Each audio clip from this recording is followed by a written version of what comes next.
माजूर लड़की अगर शादी करना चाहे और इसका कोई रिश्ता हो, लेकिन माँ बाप सिर्फ इसलिए नहीं मान रहे हैं कि लोग कहेंगे कि बीमार बेटी की शादी कर दी तो वालिदैन गुनहगार होंगे। अगर कहीं से रिश्ता आ रहा है तो वालिदैन पर वाजिब है कि वो उसकी शादी कर दें और माजूरी की वजह से उसकी शादी में ताखीर ना करें, तो शौहर जो है वो खुद संभाल लेगा उसको। देखें, मसला ये होता है, लोग इस चीज़ को समझते नहीं है। ये जो मामला जितने भी होते हैं, चाहे निकाह का हो, खरीदो फरोख्त का हो, लोग एक दूसरे की ज़रूरत से फ़ायदा उठाते हैं। मिसाल के तौर पर खरीदो फरोख्त एक मुआहिदा है, मामला है। मुझे ज़रूरत है फॉर एग्जाम्पल आटे की और दुकानदार को ज़रूरत है करेंसी की। दुकानदार को अगर करेंसी की ज़रूरत होगी तो वो मुझे आटा देके करेंसी ले लेगा, और मुझे आटे की ज़रूरत होगी तो मैं करेंसी देके आटा ले लूंगा। दोनों एक दूसरे से फ़ायदा उठाते हैं। मामलात यही होते हैं। तो निकाह में भी ऐसा ही है। निकाह में मर्द निकाह करता है अपने फ़ायदे के लिए, औरत निकाह करती है अपने फ़ायदे के लिए। अब फ़ायदे का जो मैयार है हर एक का दूसरे से डिफरेंट है, अलग है। मिसाल के तौर पर एक बहुत गरीब लड़की है जिनके घर में, बेचारों के घर में खाने के लाले पड़े हुए हैं, रिहाइश की जगह नहीं है।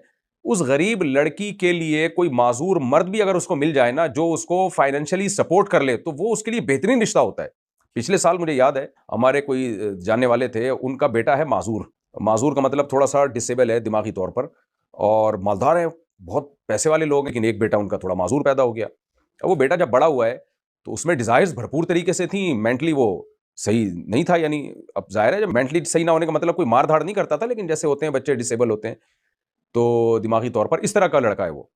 अब जब वो बड़ा हुआ तो उनके माँ बाप को फिक्र हुई कि भाई ये क्योंकि डिजायर उसमें इतनी ज्यादा थी कि वो उसने कुछ गैर अखलाकी हरकतें करना शुरू कर दी, तो उसकी शादी कैसे करें। तो उन्होंने क्या किया कि जो घर में मासी थी, जो उसकी खिदमत के लिए ऑलरेडी रखी हुई थी, वो मासी बेचारी तलाक याफ्ता भी थी, इंतहाई गरीब भी थी। तो मुझसे उन्होंने मशवरा लिया। वो कहने लगे हम क्या करें, इसकी शादी तो कहीं भी नहीं कर सकते हम, क्योंकि अब जाहिर है कोई भी रिश्ता नहीं देगा अपनी बेटी, कोई भी नहीं देगा हमारे मासूर बेटे को। तो कहने लगे हम चाहते हैं कि ये मासी ही से इसकी शादी कर दें। तो मासी से पूछा गया, उसने कहा सुभान अल्लाह, मेरे तो वारे न्यारे हो जाएंगे। वजह उसकी है कि भाई एक मालदार घराने की बहू बन जाएगी वो। तो वो जो बेचारी मासी घर में खिदमत करने वाली, ना सिर्फ ये कि इस रिश्ते पे खुश थी, बल्कि उसकी तो ऐसा लग रहा था जैसे लॉटरी निकल गई। उसको इससे कोई गरज नहीं थी, माजूर है कोई बात नहीं भाई, वो दिमागी तौर पर मैं आपकी बहू बन जाऊंगी और मेरा इस घर में हिस्सा हो जाएगा और मेरी औलाद इतने बड़ी फैमिली की औलाद होगी। तो उनका निकाह हो गया, आज अल्हम्दुलिल्लाह 1 साल हो गया, हंसी खुशी जिंदगी गुजार रहे हैं। तो वजह क्या है, ये डिसेबल लड़का जो था, ये उन लोगों के लिए निकाह के काबिल नहीं था कि जो नॉर्मल लड़कियां होती हैं कोई भी नहीं निकाह करेगा। लेकिन जो बहुत ही गरीब खानदान की कोई लड़की हो तो वो कहेगी कोई बात नहीं भाई, मुझे ठीक है, मैं इस शख्स की माजूरी बर्दाश्त कर रही हूं, लेकिन मुझे इसके बेनिफिट्स कितने मिल रहे हैं। तो अभी आपकी जो भी जिस बच्ची के बारे में आपने पूछा कि माजूर लड़की है, उसके निकाह का इंतजाम, अगर कोई रिश्ता आया हुआ है तो जाहिर है जिसने रिश्ता भेजा है उसने उसकी माजूरी सामने रख के भेजा है, तो कर देनी चाहिए।